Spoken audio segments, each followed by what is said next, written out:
Assalomu alaykum va rahmatulloh. Va alaykum assalom va rahmatullohi va barakatuh.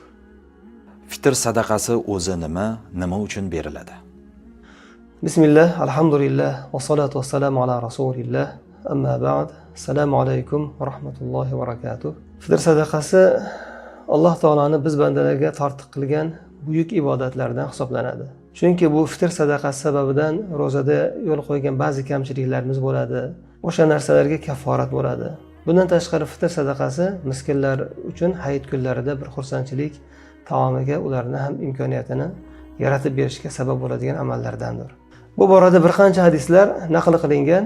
Ibn Abbos roziyallohu anhudan naql qilingan hadisni aytamiz. Bu hadisni Imom Abu Dovud rahmatullohi alayh sunanlarida naql qilganlar. Faraza Rasululloh sallallohu alayhi va sallam zakatal fitri طهرة للصائم من اللغو والرفث وطعمة للمساكين من أداها قبل الصلاة فهي زكاة مقبولة ومن أداها بعدها فهي صدقة من الصدقات. يعني Uzat roziyallohu anhu aytiblarki, Rasululloh sallallohu alayhi va sallam fitr sadaqasini ro'zadorni poklashlik uchun, ya'ni lag'v gaplardan, uyatsiz ba'zi bir gaplardan poklashlik uchun farz qildi. Va yana miskinlarga taom bo'lishlik uchun farz qildi. Kim buni namozdan oldin ado qilsa, bu maqbul bo'lgan zakot, ya'ni fitr sadaqadir. Kim namozdan keyin ado qiladigan bo'lsa, oddiy bir sadaqalardan bo'ladi dedilar. Demak, bu yerda ko'ryapmizki, fitr sadaqasi avvalo Alloh taolo Rasululloh sallallohu alayhi vasallam bizga farz qilgan, vojib qilgan ibodat. Ya'ni Hanafiy mazhabimizda vojib amali deyiladi. Demak, hukmi vojib. Endi bunda yana ikki bir hikmati bor. Buni vojib bo'lishidan biri ro'zadorlar ro'za paytida yo'l qo'ygan ba'zi xato kamchiliklari. Ya'ni aslida ro'za tutganimizda bizni qornimiz va farjimiz ro'za tutgani kabi boshqa a'zolar ham vujud bilan tutishimiz kerak edi. Ko'zimiz ham, quloqimiz ham, xo'p, so'zlarimizda ham ro'za tutishimiz kerak edi. Lekin kamdan kam insonlargina buncha narsani uddalashligi uddasidan chiqa olishadi. Ba'zi holatda zaifligimizga borib, ba'zi bir gap so'zlarga aralashib qolamiz. Ana shunda ro'zamizga jarohat yetadi. O'sha jarohatni fitr sadaqasi o'nglab tuzatib beradi. Shuning uchun bu fitr sadaqasi vojib qilingan. Vojibligiga e'tibor qilsak ham Ramazon tugashida. Ya'ni xuddi bu g'usulning maqomida, ro'zamizni yuvib beradigan, ro'zamizni jarohatini tiklab beradigan maqomdagi ibodat hisoblanadi. Ba'zi ulamolar aytadilarki, fitr sadaqasi 5 vaqt namozni farzlariga qo'shimcha o'qiladigan sunnat namozlari kabidir deydi. Ya'ni farzlardagi xato kamchiliklar sunnat bilan tiklanib ketadi. Hatto ba'zi ulamolar fitr sadaqasini namozning sajda sahviga o'xshatishgan. Vaki ibn Jarroh rahmatullohi alayhi aytadilarki, namozdagi sajda sahv, namozdagi ba'zi bir vojiblarga yetgan qusurlarni tiklagani kabi fitr sadaqasi ham ro'zadorlarni ro'zasiga yetgan qusurlarni tiklaydi. Endi ikkinchi hikmatida aytdikki, miskinlarga yordam ma'nosida, ularning ko'nglini ko'tarish ma'nosida dedik. Hadis shariflarda aytiladiki, payg'ambar alayhisalom ag'nuhum fi hazal yawm dedilar. Bu kuni ularni behojat qilinglar. Yoki yana bir hadisda ag'nuhum an tawafi hazal yawm. Bu kunning tilamchiligidan ularni behojat qilinglar, boy qilinglar. Ular ham sizlarga o'xshab bir hayit nishonlasin degan hadisni aytganlar. Chunki hayit bayrami ommaviy bayram. Faqat boylar nishonlaydigan emas. Endi boylar huzur halovatini nishonlasak, kambag'allarning qo'lida biror bir yegulikka imkoniyat bo'lmasa, ularga tatimaydi hayit. Shuning uchun bunda fitr sadaqasi vojib qilingan. Bu narsa kambag'allarning ko'nglini ko'taradi, jamiyat ularga e'tibor qaratayotganligini his qilishadi, ularni hayit kunlar unutib yuborilmayotganligini his qilishadi. Ana shu sabablardan bu sadaqa vojib qilingan. Ya'ni ro'zamizni jarohatlarni tiklashlik bilan birga va jamiyatdagi zaif qatlamni ham holidan xabar olib, ularni ham ko'ngliga hayitni ko'hna kiritishlik maqsad qilingan. Fitr sadaqasi qachon berilishi lozim? Fitr sadaqasi Ramazonni o'zi avvalidan bersa ham bo'ladi-ku, vojib bo'ladigan payti hayit kuni tong payti vojib bo'ladi. Bunga hadis sharifda aytiladiki, Nofi' rahmatullohi alayh Ibn Umar roziyallohu anhudan naql qiladi. U kishi aytadilarki, أمرنا رسول الله صلى الله عليه وسلم بزكاة الفطر أن تؤدى قبل خروج الناس إلى الصلاة. قال فكان ابن عمر يؤديها قبل ذلك باليوم واليومين.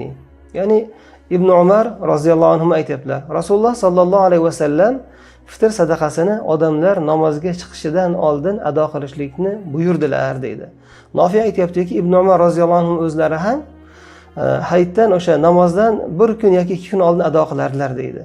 Demak, bu fitr sadaqasini berish vojib bo'ladigan vaqti hayit kuni tong otganda vojib bo'ladi, lekin Ramazon kirgandan berilaversa ado topaveradi.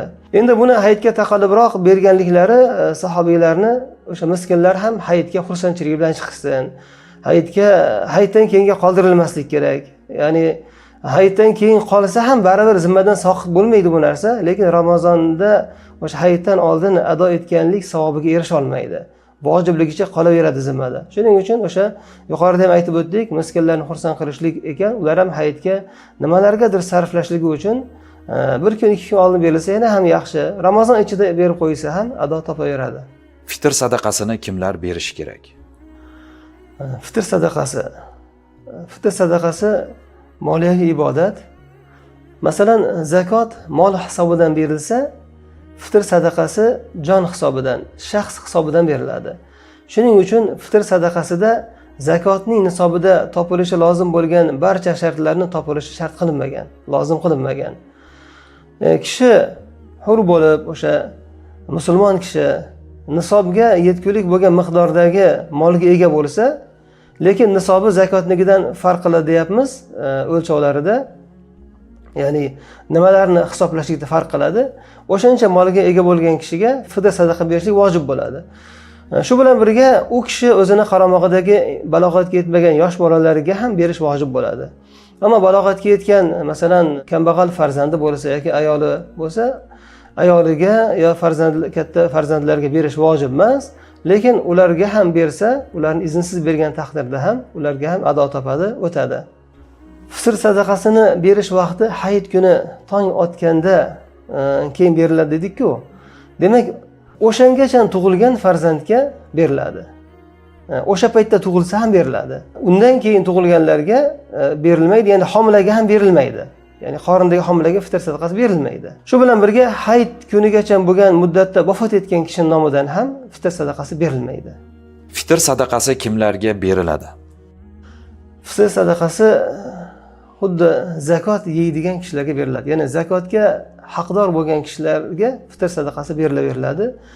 Lekin endi zakotga haqdor kishilar masalan ko'p, o'shalarning ichidan eng munosiblari, masalan, birinchi o'sha kishi beradigan bo'lsa, avvalo o'zining yaqinlaridan boshlaydi. Yaqinlaridan boshlaganda aka-uka, opa-singillardan boshlaydi.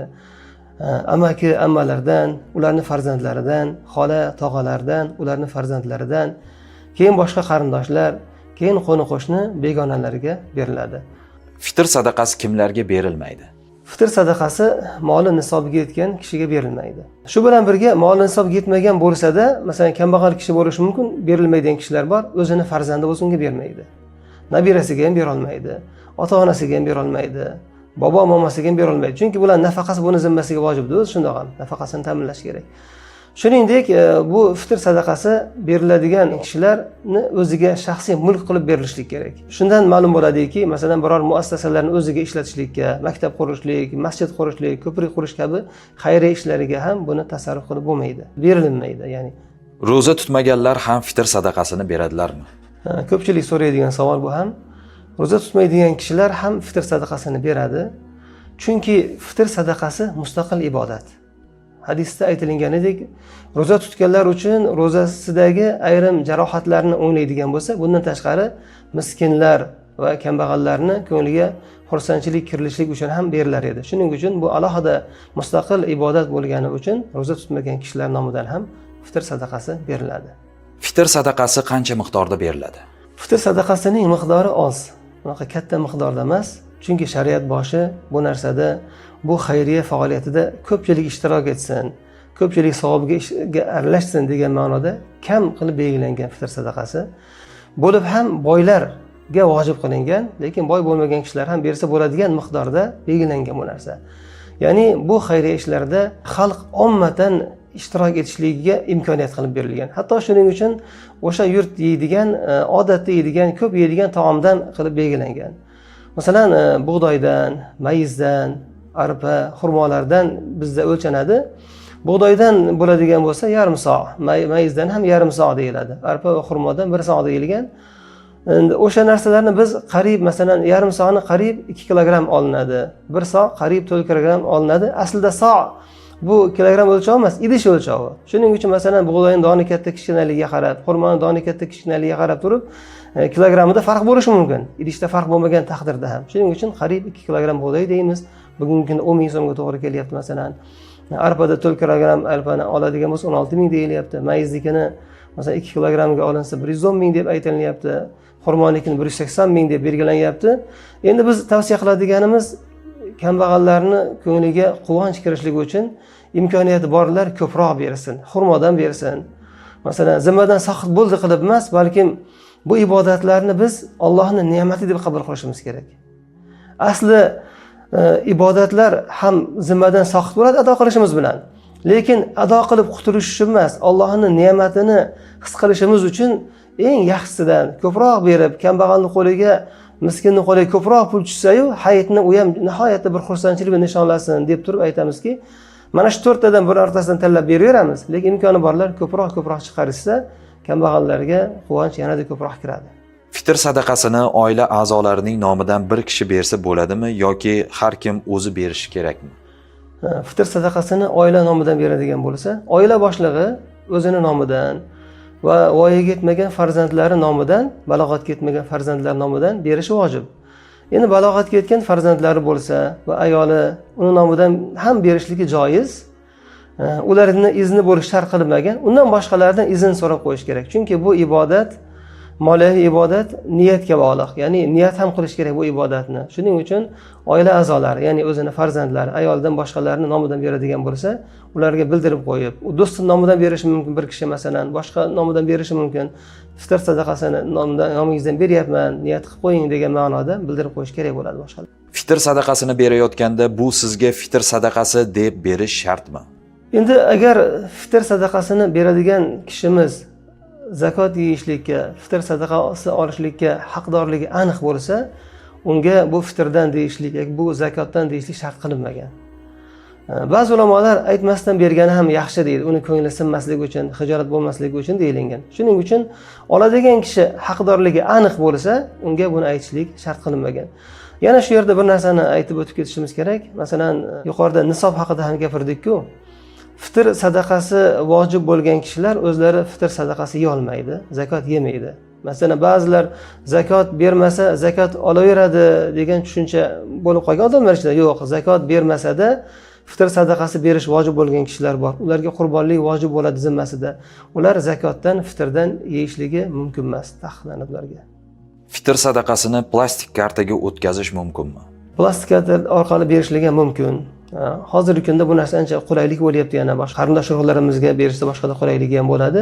Chunki plastik kartada haligi muhtojning kartasiga tushgan pulni o'sha muhtoj xohlagandek tasarruf qila oladi, xuddi naqd puldek. Shuning uchun plastik kartada o'tkazishlik ham joyiga tushadi, o'tadi albatta.